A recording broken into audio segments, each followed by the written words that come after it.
don José Arcadio. Y aunque en la vida pasa siendo remolino de recuerdos, la tristeza de Aureliano, el 4, la belleza de Remedio, violines, las pasiones de Amaranta, guitarras, el embrujo de Melquiades, oboes, Úrsula, 100 años, ¿dónde estaba Macondo? Epopeya de un pueblo olvidado, forjado en 100 años de amor esa historia.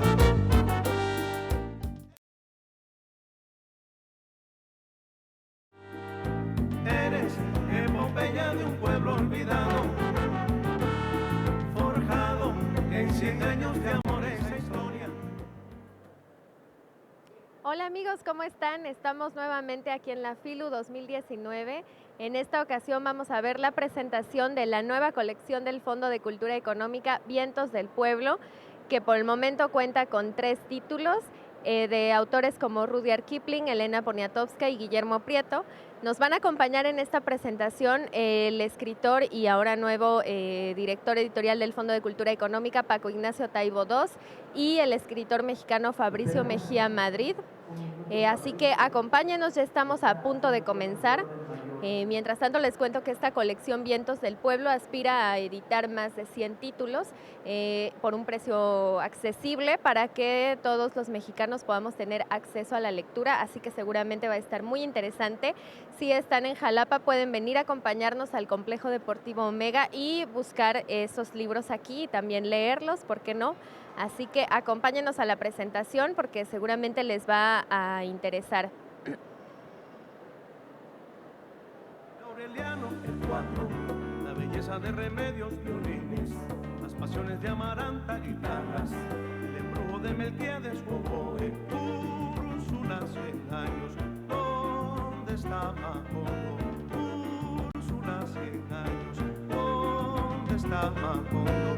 Eres epopeya de un pueblo olvidado, forjado en 100 años de amor esa historia. Epopeya de un pueblo olvidado, forjado en 100 años de amor esa historia. Me imagino y vuelvo a vivir en mi memoria quebrada al sol. Mariposas amarillas, Mauricio Babilonia. Mariposas amarillas que vuelan liberadas. Mariposas amarillas, Mauricio Babilonia. Mariposas amarillas que vuelan liberadas. Oye, Charlie Big Bang, a gozar. Entérate, Colombia en la FILU. ¡Gózalo!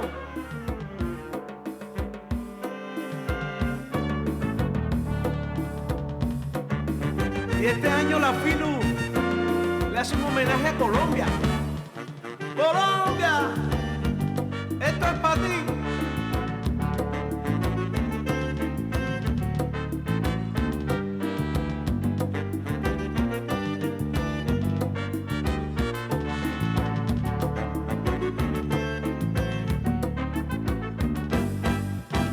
Los 100 años de Macondo sueñan en el aire. Los sueños de Gabriel, trompetas lo anuncian. Encadenado a Macondo sueña don José Arcadio. Y aunque en la vida pasa siendo remolino de recuerdos, la tristeza de Aureliano, el 4, la belleza de Remedio, violines, las pasiones de Amaranta, guitarras, el embrujo de Melquiades, oboes, Úrsula, 100 años, ¿dónde está Macondo?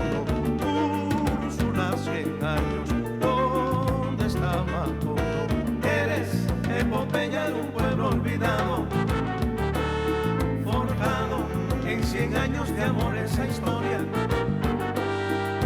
Eres epopeya de un pueblo olvidado, forjado en 100 años de amor esa historia.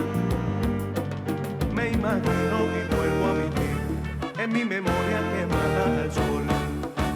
Mariposas amarillas, Mauricio Babilonia. mariposas amarillas que vuelan liberadas, mariposas amarillas, Mauricio Gaviló. Damos la bienvenida a esta presentación de Vientos del Pueblo, la nueva colección barata del Fondo de Cultura Económica, barata pero muy valiosa. Le agradecemos a la Feria de la Universidad Veracruzana por la invitación al Fondo de Cultura Económica, pero sobre todo a ustedes por venir. Yo quisiera empezar esta conversación con Paco Ignacio Taibo, el director del Fondo de Cultura Económica y conocido de todos ustedes. Empezar con un texto sobre la no lectura y en realidad sobre la lectura, lo que implica la lectura para todos nosotros en esta cultura. Es un texto que se llama Leer o no leer.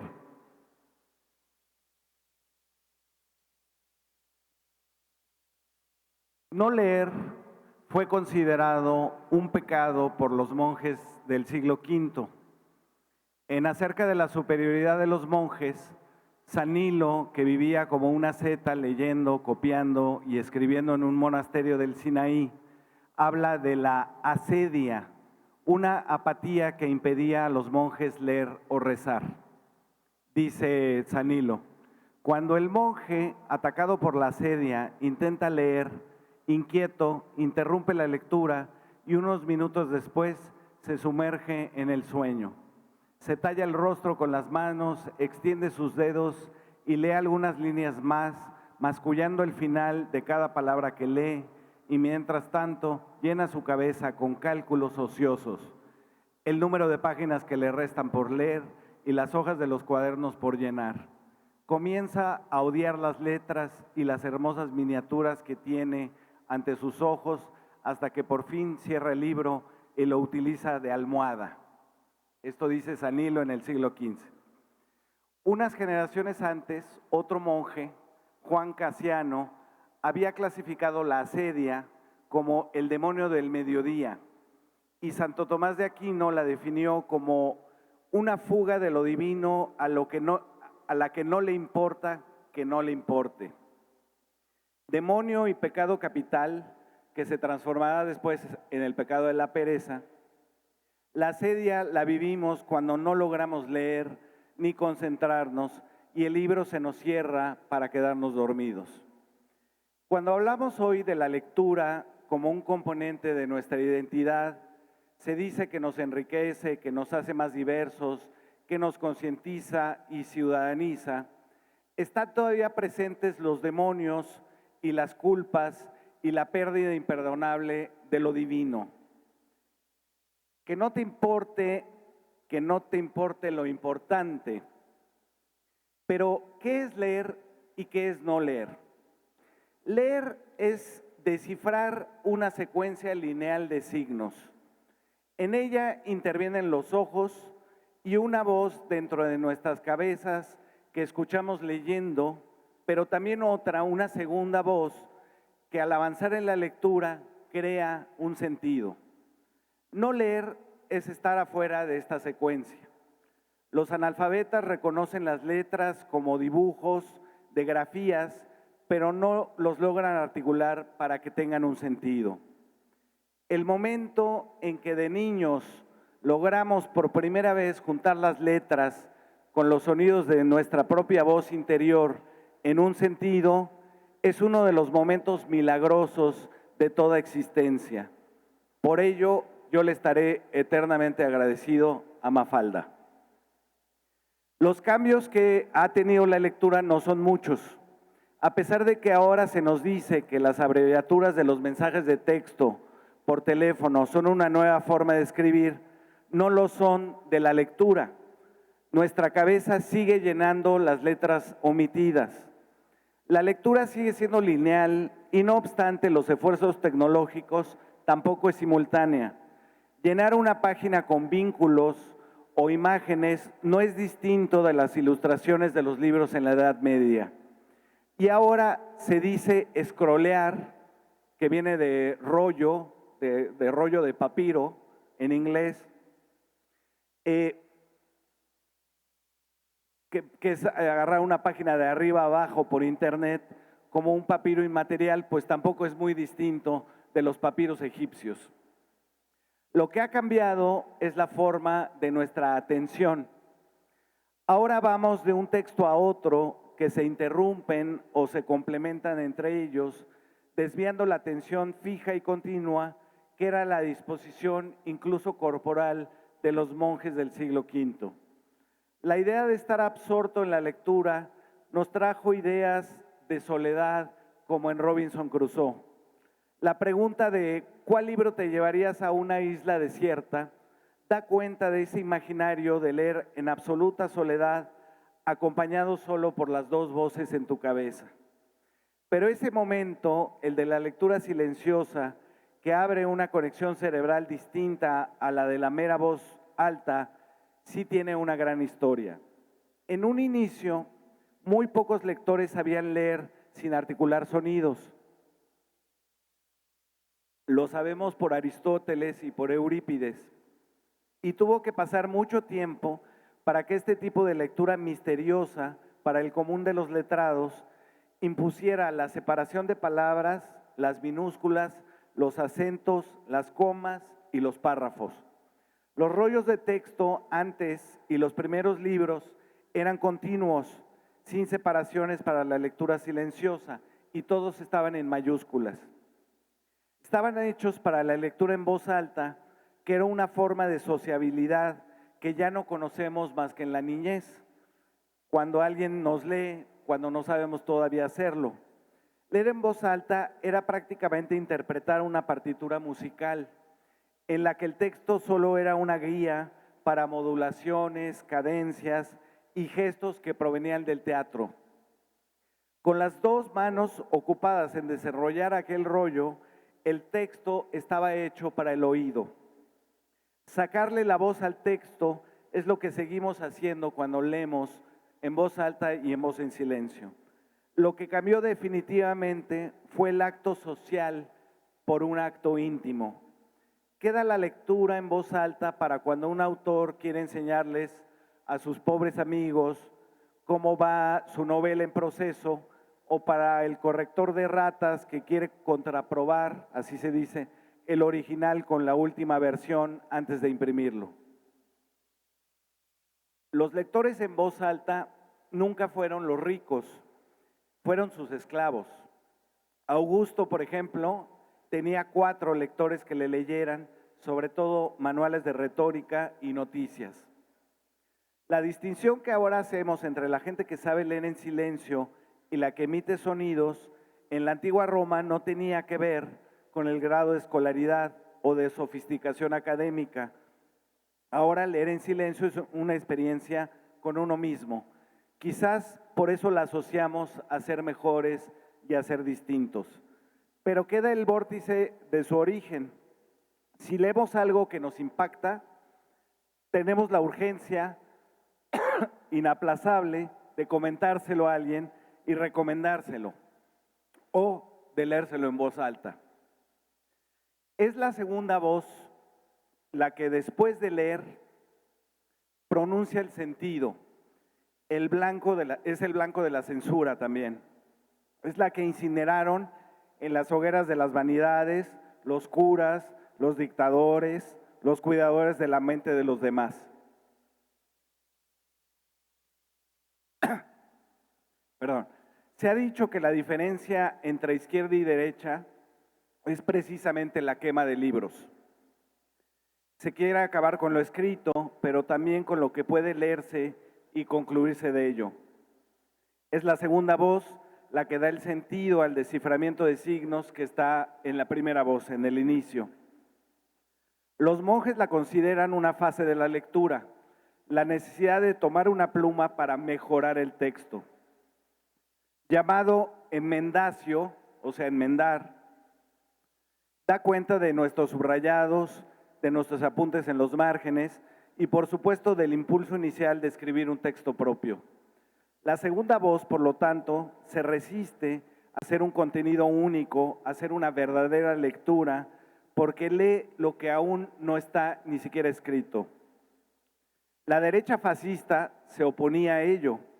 Joseph Goebbels, el creador de la propaganda nazi, decía que sus textos, porque había hecho una novela sobre Hitler, estaban para emocionar, dominar y dirigir, pero no para ser comprendidos.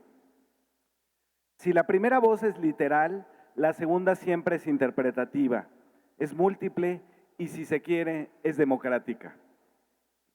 Aparte de la censura, no leer por falta de concentración o de asedia, como decía yo al principio, o porque lo demás nos distrae, nos acarrea culpas. Eso tiene que ver con las tradiciones religiosas, porque leer es saber leer el mundo.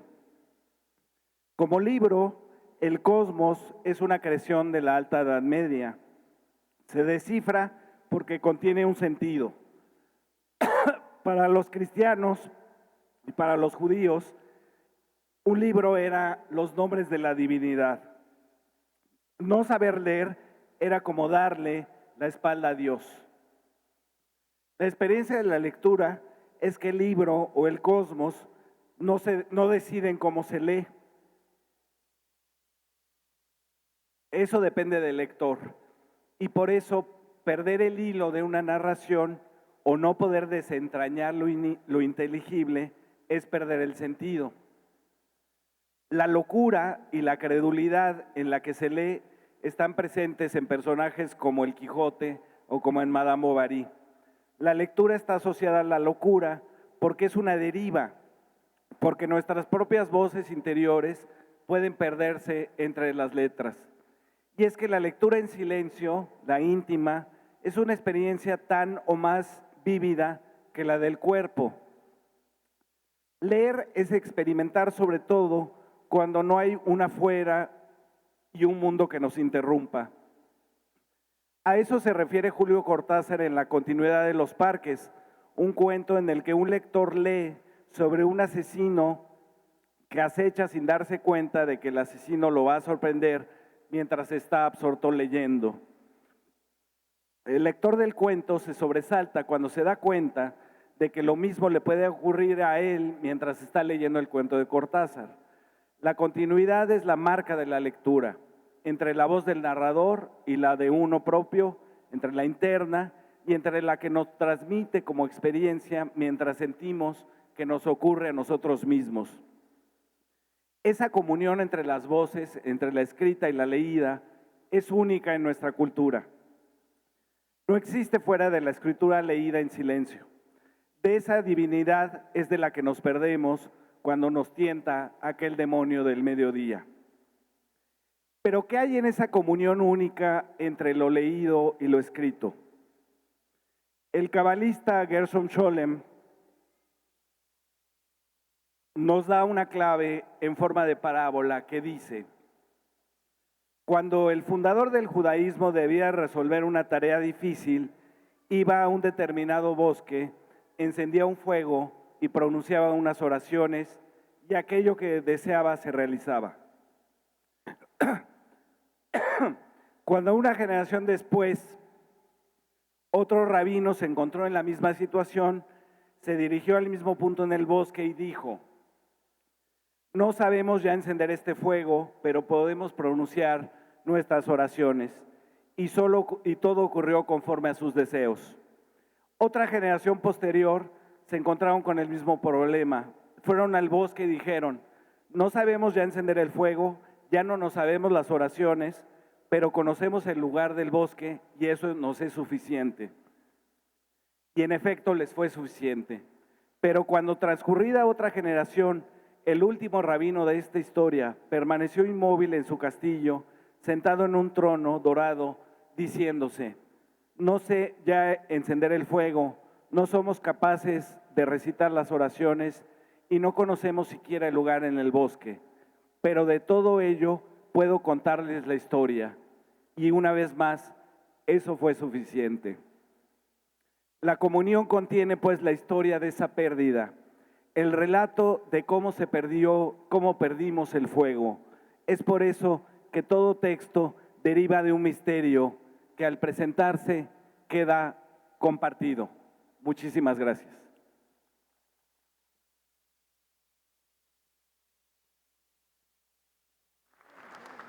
He contestado tantas veces a la pregunta de qué libro se llevaría usted a una isla desierta, con la misma respuesta, que yo no viajo a islas desiertas donde no haya bibliotecas, lo cual me ha convertido en enemigo de las agencias de viaje, por lo visto. Leer forma parte integral de mi vida, está a lo largo de toda ella, aparece, desaparece, se esconde, pero nunca demasiadas horas. El libro ha sido un eterno compañero de tiempos claros, oscuros, porque siempre ha estado ahí, proporcionándome material para la educación sentimental.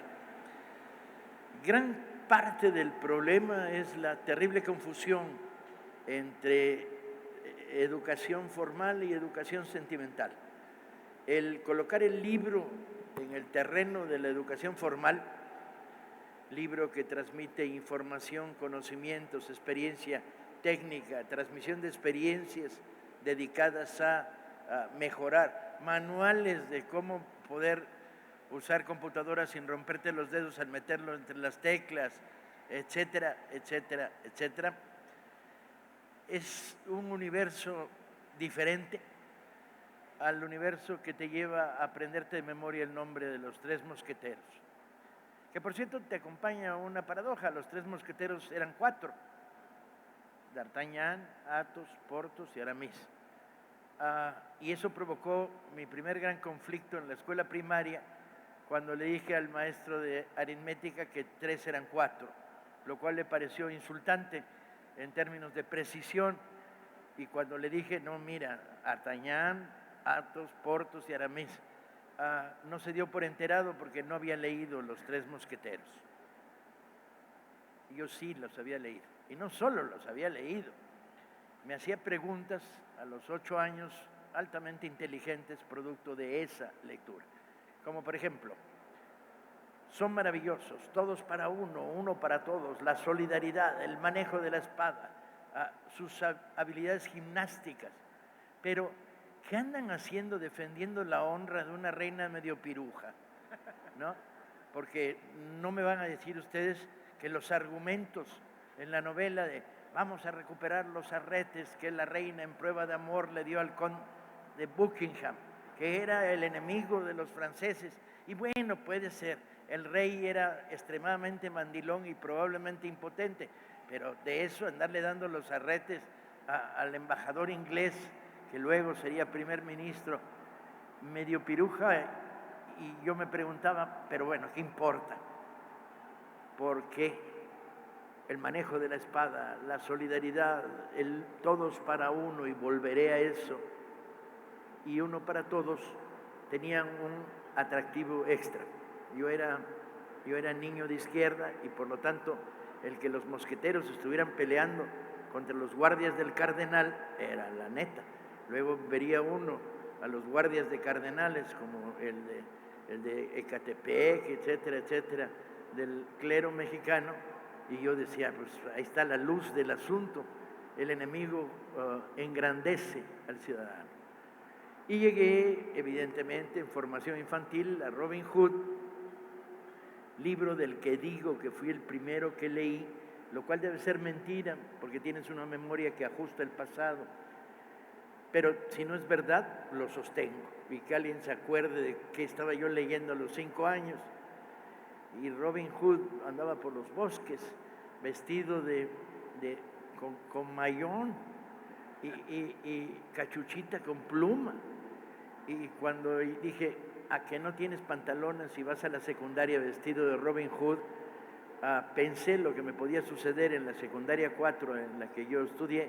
Yo soy hijo de la educación pública y por lo tanto de escuelas con número, y me rajé. Pero eso no quitaba que Robin Hood fuera mi héroe favorito. Andaba ridículamente vestido, pero el arco, las flechas, la puntería que nunca fallaba, sus extrañas relaciones con Lady Marian, que era como robarle al enemigo una prenda codiciada. Más, ¿qué hacía en los bosques de Sherwood? Asaltaba a los ricos. Y luego fundaba gasolineras, ponía hoteles de lujo en Cancún.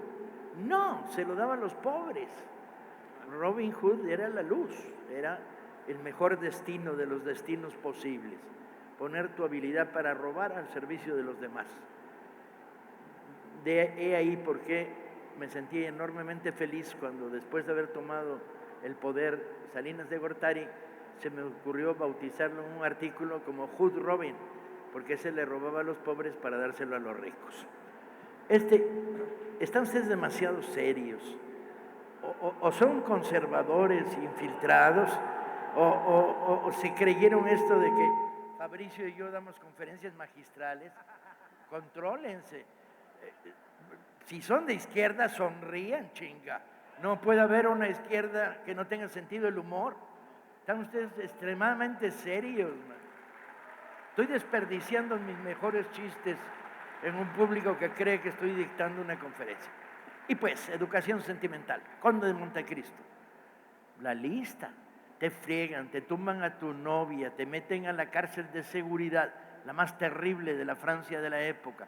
Te roban tu barco, se chingan a tu papá. ¿Y tú entonces qué haces?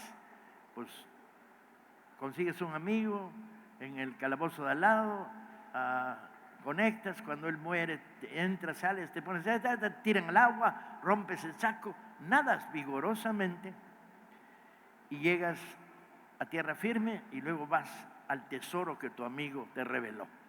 Y ya que tienes un tesoro, ya eres no Edmundo Dantes, sino eres el Conde de Montecristo. ¿Y qué haces? De nuevo, ¿pones gasolineras, compras un hotel en Cancún? No, haces la lista de los hijos de la chingada. 1, 2, 3, 4. Y dedicas las otras 500 páginas de la novela a hacerlos pomada. Con conspiraciones, contraconspiraciones, reconspiraciones, engaños. Yo he hecho tantas veces en este país la lista del Conde de Montecristo, ¿sí? Gustavo Díaz Ordaz, presidente; Jacobo Zabludowski, comunicador; el policía de la esquina que me metió un tubazo en la frente cuando yo cruzaba defendiendo los avances del pueblo vietnamita. Él decidió que de vietnamita nada y me dio con un pinche tubo a la lista del Conde de Montecristo. Y luego cuando escribí el Pancho Villa, pues más todavía, ¿no? La venganza es sagrada, es la reivindicación de los pobres, es el derecho a la reparación de injusticia. El libro siempre ha andado por ahí, pero ha andado todos los días de mi vida. Una vez mi hija me descubrió en una librería en Nueva York, observando con singular cuidado los libros, y me dijo: padre, esta librería es japonesa, tú no hablas japonés, no lees japonés. Dije: sí, ¿verdad? Corregí, nos fuimos a la de al lado, pero yo ya estaba ahí viendo que a lo mejor no estaría de más algún día aprender japonés, porque se veían maravillosos los libros.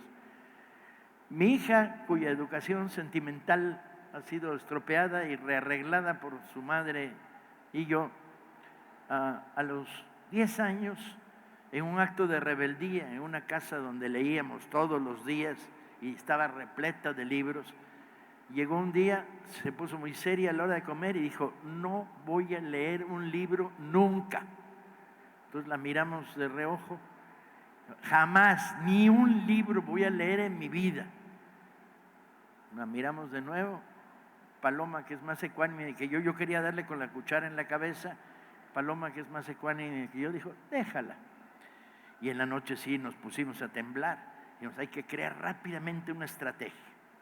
Entonces la estrategia fue: al día siguiente, ya sabemos que no vas a leer, pero hemos decidido, por si acaso rompes tu decisión, poner en la parte de hasta arriba del librero los libros prohibidos, ¿no? Y entonces ahí están los 3 mosqueteros que no puedes leer porque eres niña, y además Los mosqueteros son de niños y además, bueno, mi hija se volvió escaladora de libreros, andaba con chipotes de los guamazos que se ponía cuando escalaba los libreros. Para nuestra desgracia, a los tiernos 10 años, en la parte de hasta arriba del librero no solo pusimos los 3 mosqueteros, se quedó el Kama Sutra, que estaba ahí desde siempre. Y entonces mi hija, escaladora pertinaz, leyó a los 11 años el Kama Sutra, cuando decidió que iba a volver a la lectura. Pero era lectora clandestina, no quería confesar que leía libros. Los libros están ahí, forman parte de esta educación sentimental clave. Los he vivido como escritor, los he vivido como editor, los he vivido como organizador de círculos de estudio para ganar una huelga, los he vivido como referencias contra el mal humor, contra el aburrimiento, contra momentos de descanso y reposo, contra la apatía, contra remedios, contra el suicidio provocado por un divorcio prematuro en el cual mi ex esposa se llevó los cubiertos, los muebles, los discos, y la agarré en el momento que empezaba a llevarse los libros, y con la misma cuchara con la que luego traté de matar a Marina le dije: va de retro, Satanás, la bajada es por atrás. Jaculatoria que tiene la virtud de detener en el momento preciso a tus enemigos, y que he practicado desde el Fondo de Cultura estos días con singular frecuencia y alegría, de va de retro, Satanás, a los pirurris que hoy están empeñados en que fracasemos, sin éxito, claro. Y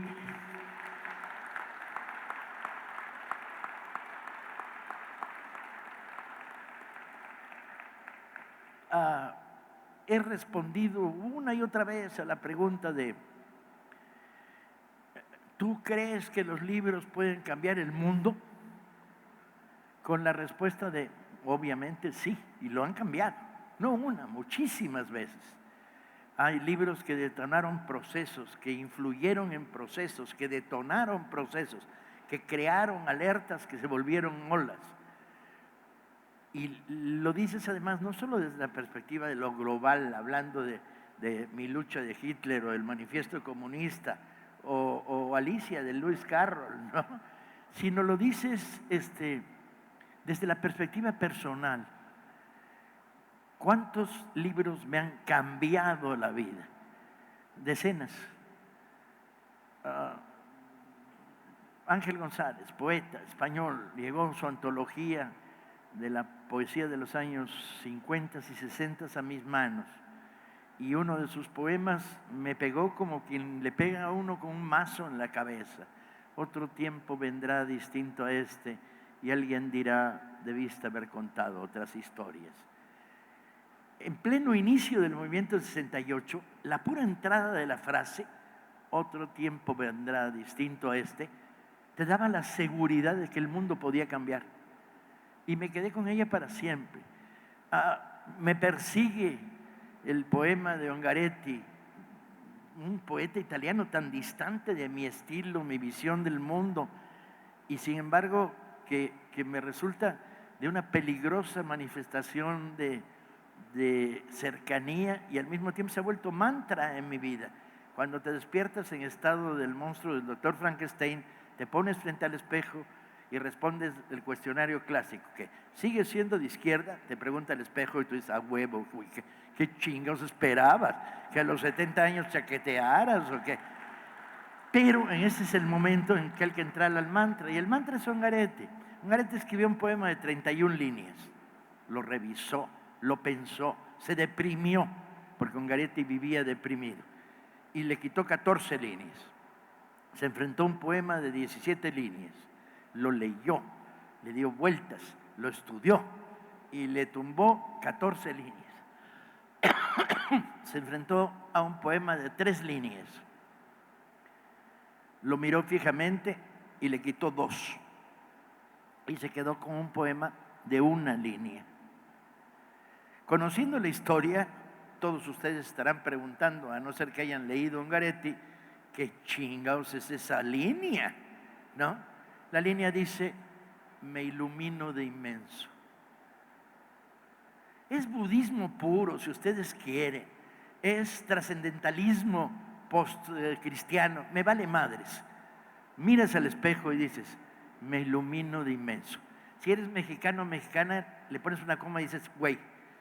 Terminar las frases con güey le da un soporte ideológico potente. Digan lo que digan los pirurris.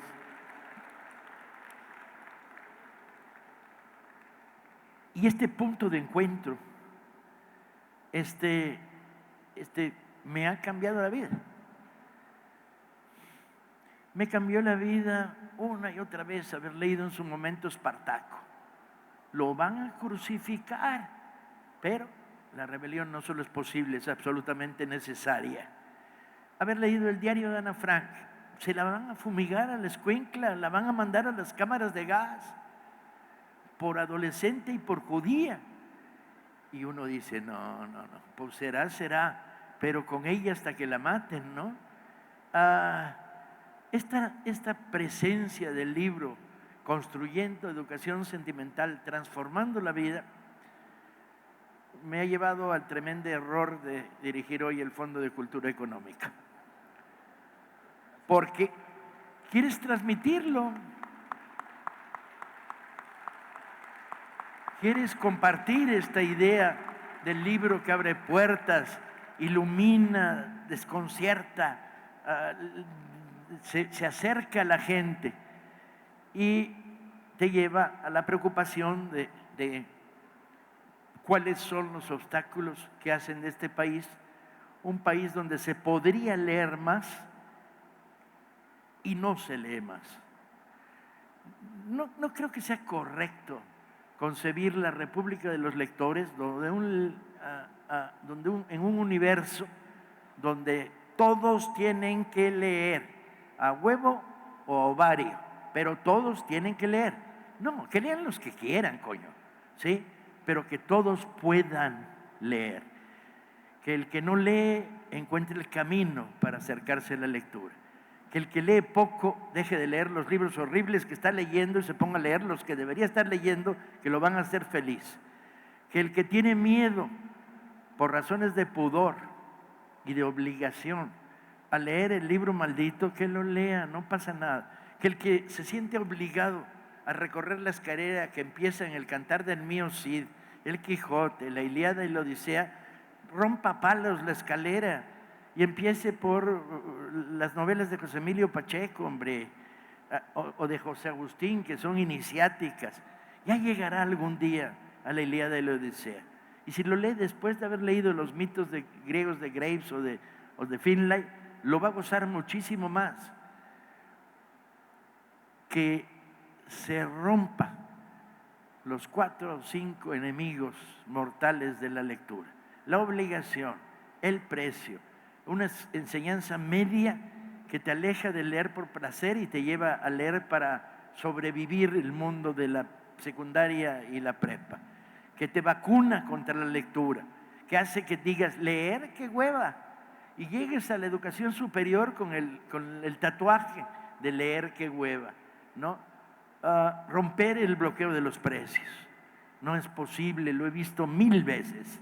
El adolescente rascándose el bolsillo del pantalón para llegar a los 30 pesos para comprar el libro que quiere leer, ¿sí? Las comunidades en las cuales 60 pesos del costo de un libro es prohibitivo, en zonas suburbanas, en zonas rurales. El miedo al libro. La gente que pasa frente a una librería y ve el bosque, pero no puede ver los árboles. Y sabe que si entra, alguien le va a decir, ¿qué libro quiere usted? ¿Y cuánto cuesta? Y el pánico a enfrentarse a decir, soy un inculto, no sé. El miedo a reconocerse como desinformadamente inculto en un mundo donde se supone que debías saber qué libro quieres y cuánto dinero cuesta. El miedo cultural a el libro seguro ha de ser muy aburrido.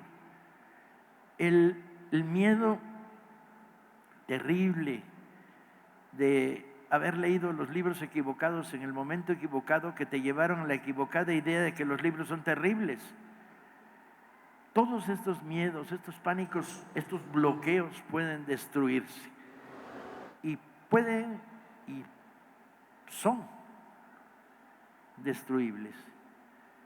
Lo verdaderamente apasionante de este fenómeno es que abres una puerta y una luz de mexicanos entra por ella. Impresionante. Un fenómeno apasionante. Hombres y mujeres de la tercera edad que por razones de vida habían estado teniendo 2 empleos, educando a 4 o 5 hijos. Bueno, esos hijos ya son mayores y de todas maneras con los 2 empleos no vas a triunfar, y están volviendo a la lectura al calor de los cambios políticos que se están produciendo en México. Es apasionante ver cómo la gran revolución electoral que se produjo en México hace unos meses abrió la puerta a la curiosidad, la necesidad de información, el placer de leer. Y lo único que tenemos que hacer es palanquearnos en esto, no romper la motivación profunda para darle camino, salida, vía.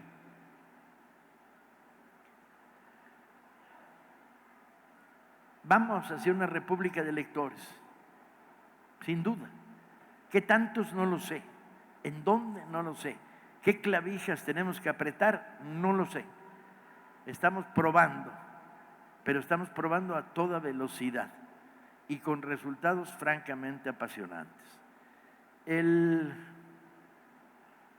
primer producto de este experimento son la creación de clubes de lectura por todo el país, la visita a escuelas normales, el haber llevado el libro a lugares donde insospechados, como Mocorito, como Tixla en Guerrero, ¿sí?, como Nochistlán hace unos días, lugares donde fuimos a decirle a la población: el gobierno anterior traía bala, nosotros traemos libro.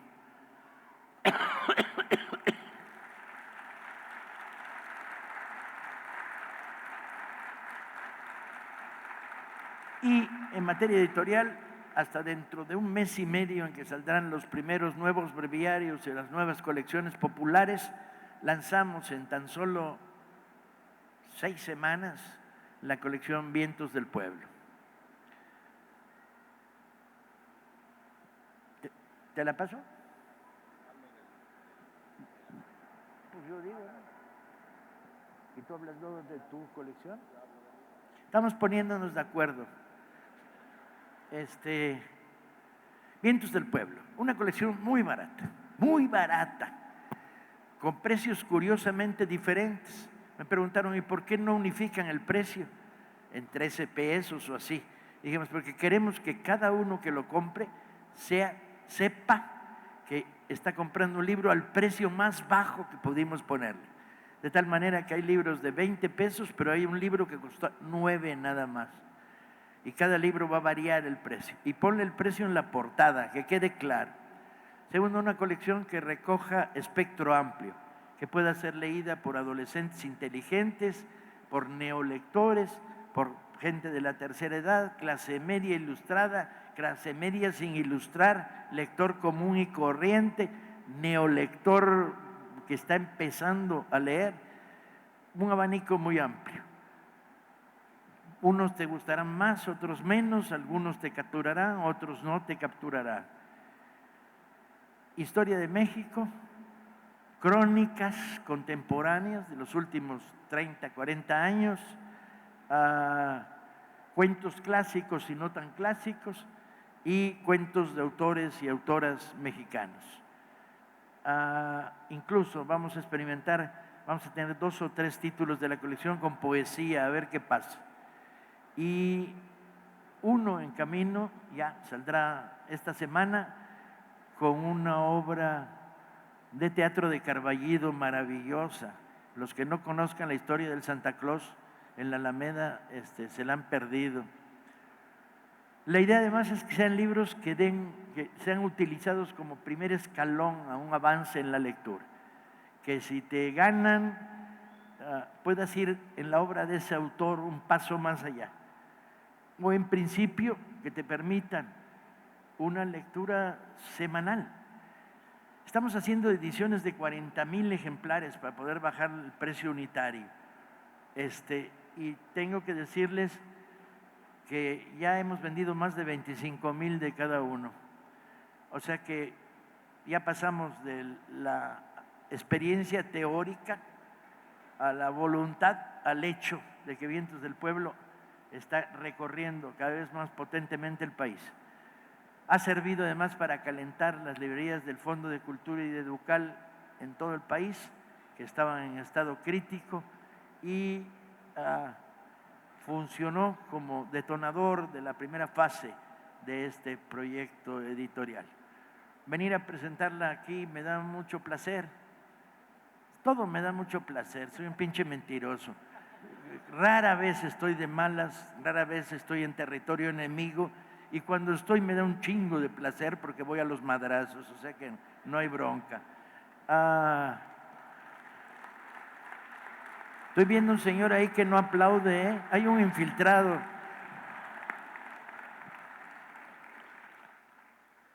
Es que Dios solo aplaude con una mano.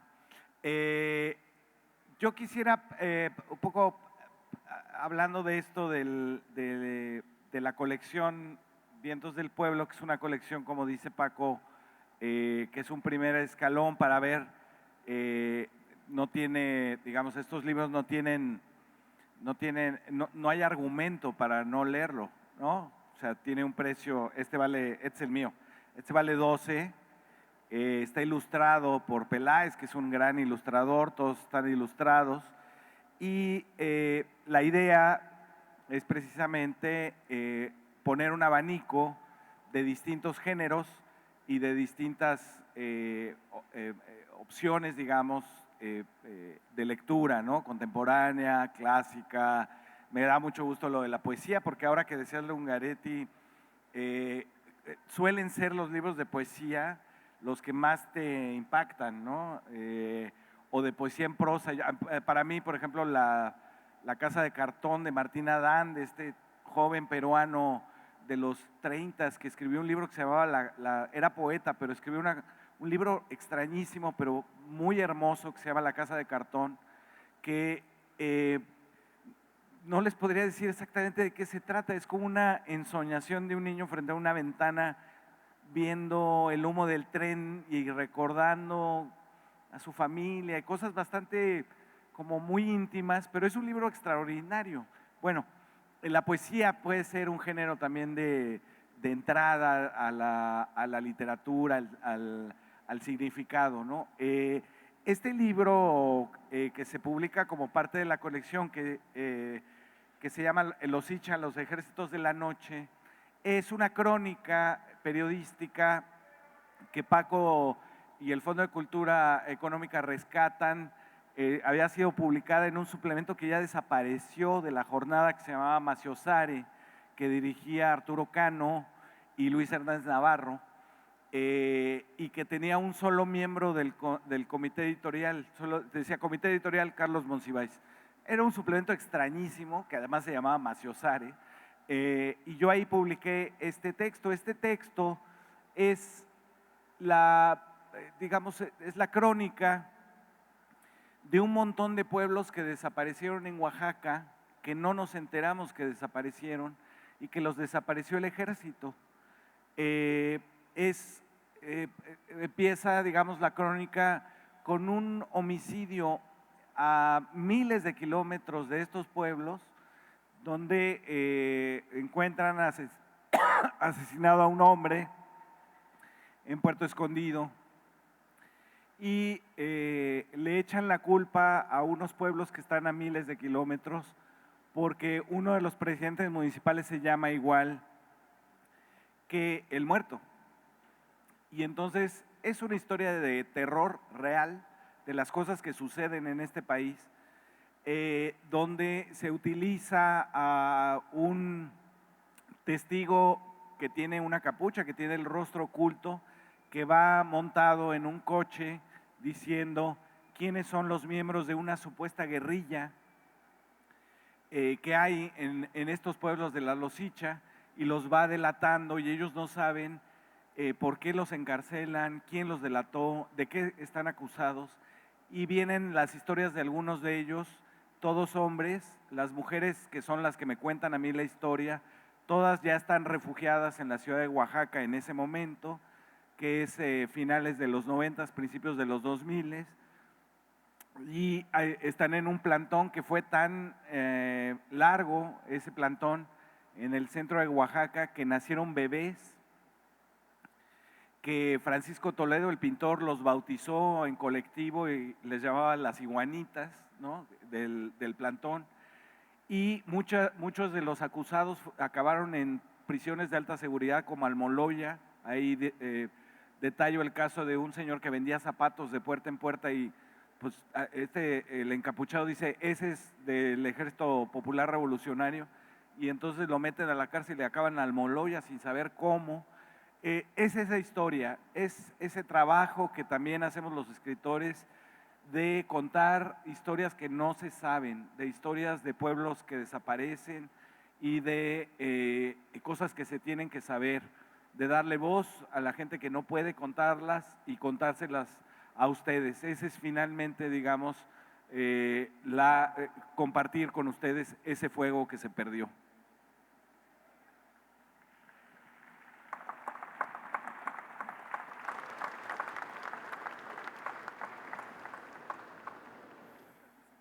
Tenemos 10 minutos para que todos los que tengan preguntas, dudas o contradicciones, nos las podemos echar. Los libros van a estar allá, acá, allá. Los libros Vientos del Pueblo van a estar ahí. No tienen que leerlo, no es obligatorio. Nadie les va a decir nada si no leen esta colección. Puro ejercicio de libertad. Buenas tardes. Maestros, estoy de este lado, de su lado izquierdo, maestro Paco. Primero que nada, felicitarlo, maestro Federico. Sus artículos me han dado luz en la problemática social durante mucho tiempo, en proceso, en jornada. Y pues, maestro, a usted, ¿qué le puedo decir? Reviví la historia de una forma muy distinta. Le agradezco esa forma tan práctica de explicarnos cosas que a veces podían parecer tan complejas. Su material a mí me ha ayudado mucho en la escuela como docente a enseñarle a los jóvenes a ver una historia distinta. Y ahora al frente de esto, de verdad estoy muy contento. Al margen de lo que muchos pudieron pensar, yo seguiré creyendo que usted es mexicano hasta las cachas. Así que está usted al frente ahí por todo lo que significa y lo felicito. Y el trabajo que tiene, pues bueno, no le puedo decir de los dos. Mi reconocimiento y mi gratitud.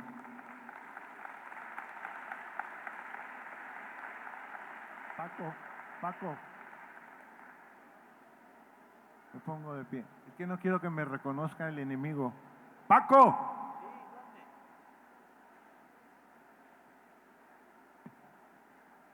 Una pregunta, dos preguntas. Hay un libro que se llama Formas de Luz, que debe estar. Formas de luz, no la forma del agua.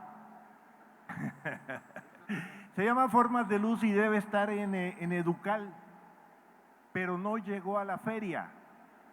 Esa es una pregunta.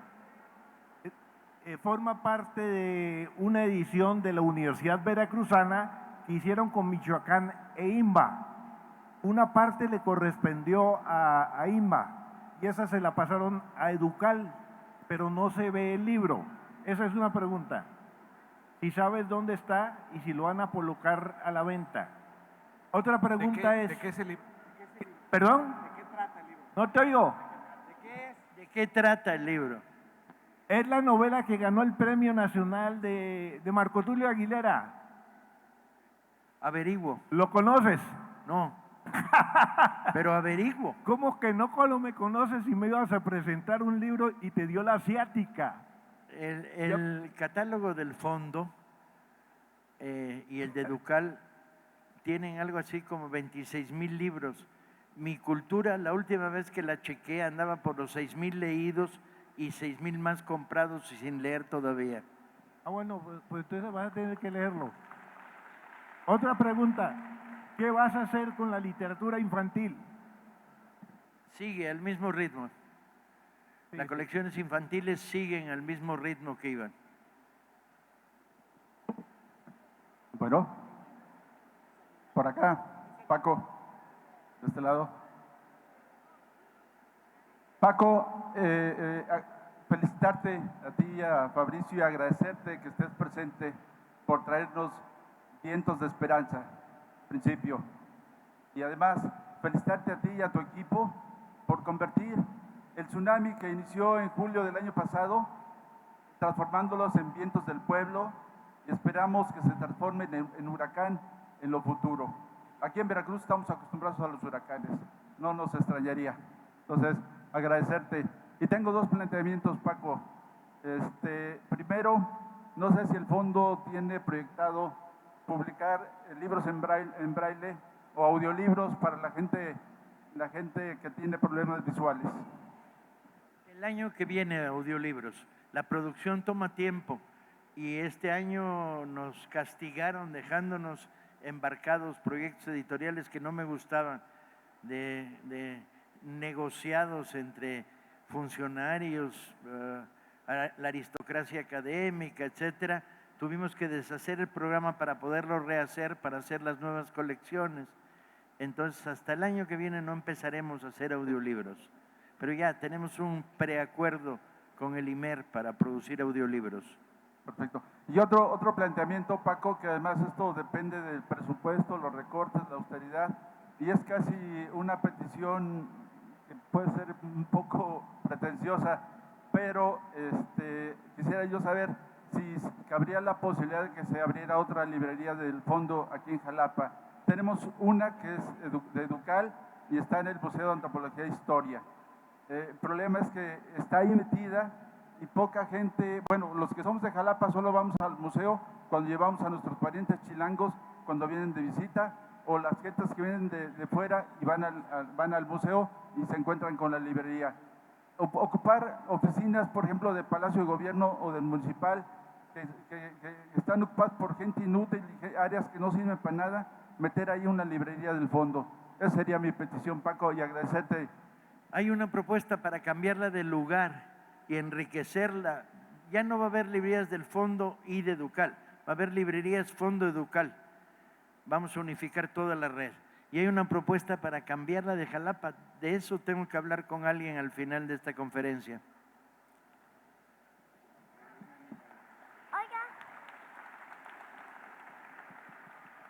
Oiga, entonces usted ha explicado que los libros son mágicos, que dan imaginación.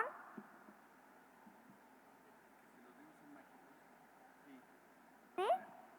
Sí, los libros tienen, sí, los libros son mágicos porque imagínate que los escribe alguien que no conoces, tú puedes leer lo que él está pensando y una voz adentro de tu cabeza llega a la conclusión de lo que entendiste de esa lectura. Entonces, eso no se puede llamar más que magia, ¿no? Hay un libro llamado El Mago de Oz. Hay varias películas de ese libro, pero trata de una niña y su perrito que encuentran amigos y van a un palacio hecho de cristales y allí hay un mago, pero no estaba simulando que era bien grande, pero más bien era un hombre normal.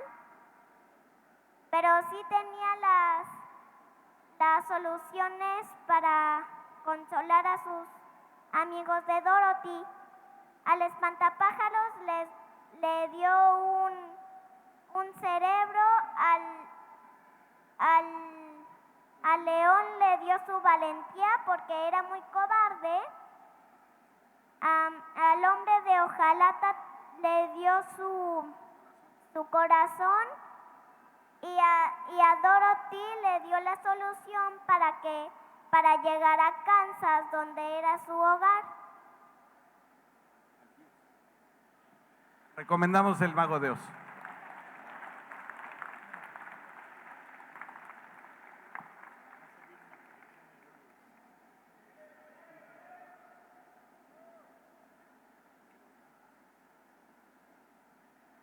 Buenas tardes.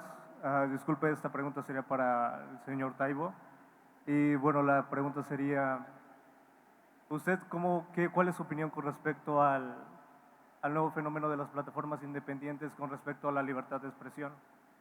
¿Y cuál sería como una especie de manera de darle su importancia o la importancia que se merece en el caso de que sea necesario o que valiera la pena? Bueno, muchas gracias. La cuarta transformación implica libertad de expresión. No puedes transformar una sociedad sin dejar que esta sociedad libremente discuta, opine, reflexione. Cualquier forma de censura es contraria al espíritu y al estilo de los que aquí nos encontramos. La censura es una abominación. El Che lo decía en uno de sus días más afortunados: las ideas se combaten con ideas. Bienvenido la discusión, el debate.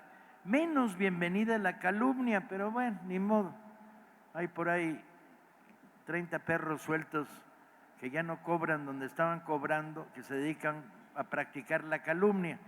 Bien, esto hasta anima el cotarro, no hay bronca.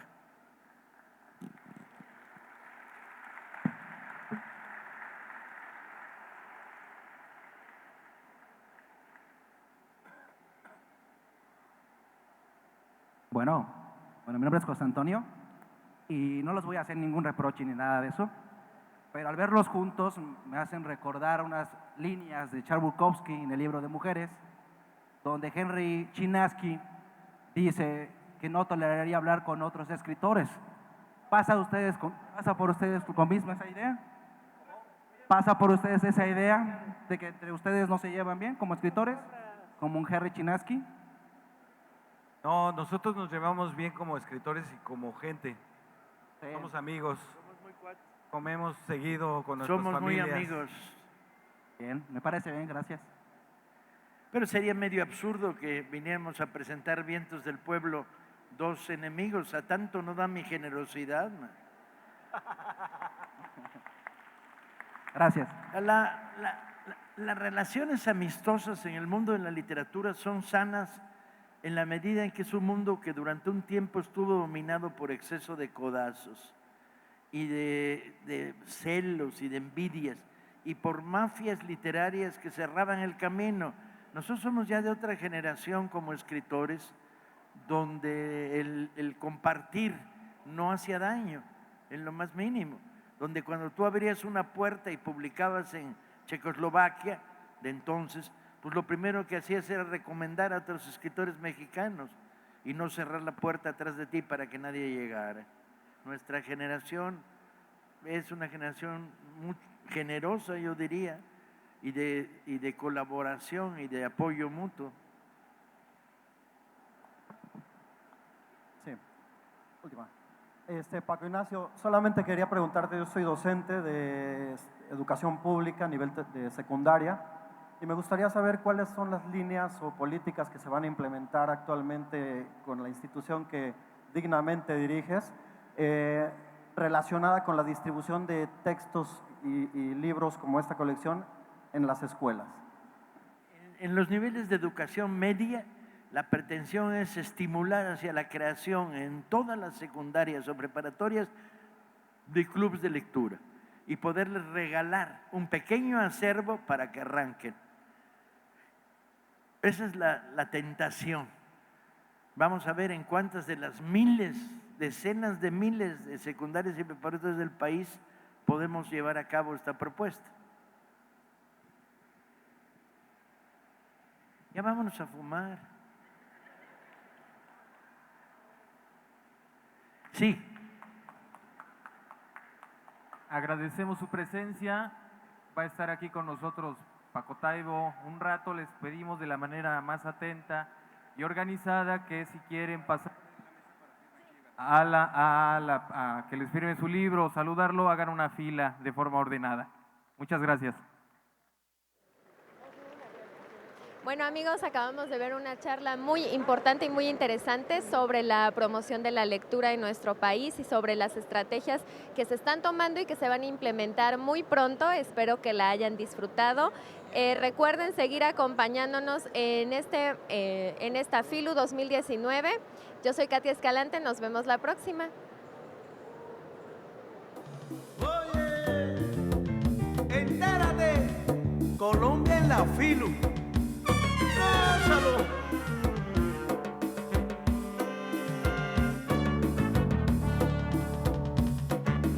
Y este año la Filu le hace un homenaje a Colombia. Colombia, eres epopeya de un pueblo olvidado, forjado en 100 años de amor esa historia.